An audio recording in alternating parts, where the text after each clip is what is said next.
Caleb and Jude from Brownells here, and today, Jude, we're going to be doing some defensive handgun shooting. So Jude is just going to kind of take us through it. We're going to go ahead and just kind of jump right into it. Sweet. I'll go get this target set up. You set up the targets, I'll load magazines, and we'll show them what it's all about. All right. All right. Okay. So Jude doesn't know this, but this is a how to clear malfunctions in a defensive situation. So I have a handful of dummy rounds, and I'm going to mix these in while I'm loading his magazines. And he has no idea. So what I'm trying to do here is just induce malfunctions. And poor Jude doesn't even know about it. All right, I'm not going to load a full magazine. I'm going to throw a couple of dummies in here. That's one dummy round. Load a couple more live rounds. Another dummy. A live. Dummy. And a few more live rounds. I got to make sure he can't see it. All right, sweet.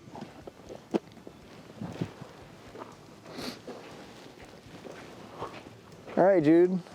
So it's not a full magazine, but it'll get you where you need to be. Okay. So just show them a good draw, get in on the target, and we're going to be shooting at defensive distances.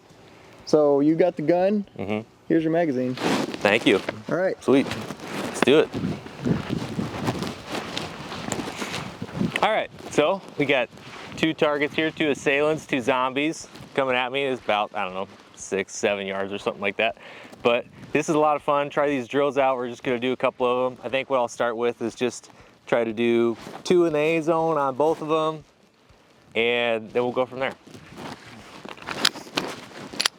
All right, I'm all loaded up, holstered up, just walking around.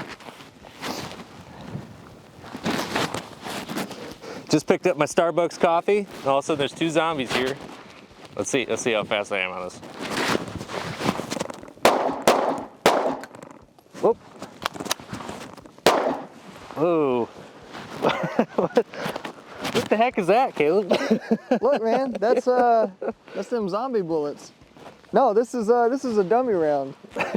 So first of all, you did an excellent job clearing that malfunction to keep going. So that's actually what this video was about.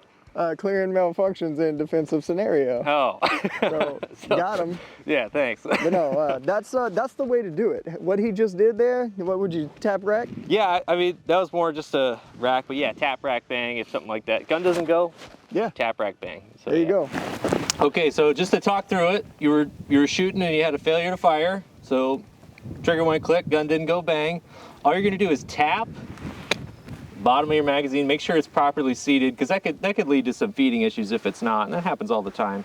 But so tap, rack, and then bang. So it's called tap, rack, bang. But basically, you have a round that didn't go off. You want to make sure magazine is seated. You clear the chamber of that old round, get the new one in there. So this is an important drill for defensive shooting, because this could happen in the middle of a real scenario, and you want to build up your muscle memory to be able to do that in a moment's notice. So that's what that drill is. Okay, I'm ready now, Caleb. All right, same thing. Do the bill drill. Okay.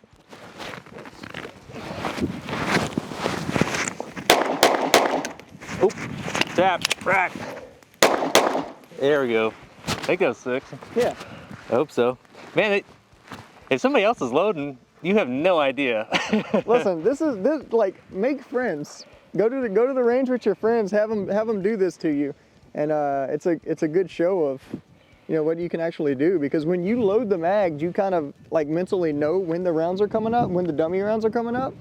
But you didn't even know we were doing this today, so. No.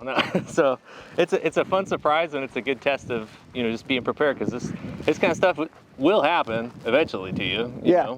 So train for anything. Yeah. Train for everything. Now this is another stoppage called a stovepipe. See, because the empty brass that was trying to eject got stuck when the slide went forward again. Now the immediate action for this is the same as the other kind of stoppages, where it's just tap, rack, and then bang. So now we have another round, theoretical round in the chamber, but we're good to go. So that's great because no matter what the stoppage is going to be, whether it's just a failure to fire, a stovepipe, something like that, your first thing is tap, rack, bang, and then assess from there. Now this is called a double feed, and what's great about these drills is the same thing applies to, say, like an AR-15 or any kind of fighting rifle, any kind of handgun, but what it is there's a round in the chamber, a spent round, there's a round in the magazine, the extractor didn't pull it back all the way, whatever, now you've got them all lined up, it's a traffic jam in there. Now the way that you want to clear this malfunction is a little bit different. You don't want to tap and rack because that's not going to fix anything. So what you do is lock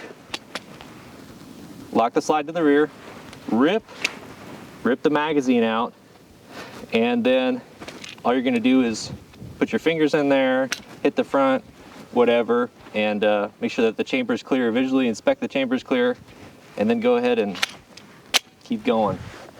All right, so for that one, if I can show it again, you've got one in the chamber. There we go.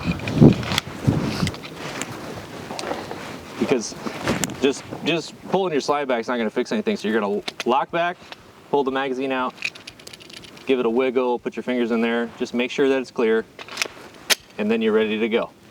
All right, so yeah, and another point, Jude, I just wanted to make real quick here. You absolutely killed it, but just a thing to add to it is whenever you're clearing these malfunctions, especially when you got to drop the mag and actually visually inspect your chamber, find cover, all right? Oh, yeah. If possible, get behind something. And I know, like, in most defensive scenarios, or a lot of defensive scenarios, that may not be an option. You may be in a crowded place, you know, whatever. You don't take cover behind your wife. That's not a good thing to do. You're not going to be married super long if you do that. So, yeah, find cover if you can whenever you're clearing some of those more tricky stoppages. Yep. And yeah, so I mean, really, that's all there is to it. Also, you don't want to be like way out here trying to fix stuff. Bring your gun into your workspace, right? This is like up in here. This is your workspace. You can see everything that's going on. Everything is a lot closer to you. You can do what you need to do. Especially when the blood's flowing, that adrenaline's going and stuff. You need to be able to see and get your hands on it. And that's pretty much all there is to it. That's not everything, but that's some of the most common stoppages you'll run into, Lord forbid, in a defensive scenario, right? And yeah, so here you go, Jude. Yeah, thanks. Excellent job. Especially since we just kind of snuck that and like sprung it on you. Yeah, great points, Caleb. And then, so guys, try it out. Get some dummy rounds, you know, check it out in your free time when you're dry firing or whatever. Simulate these stoppages and then practice clearing them. But yeah, that's all I got. Have your friends help you.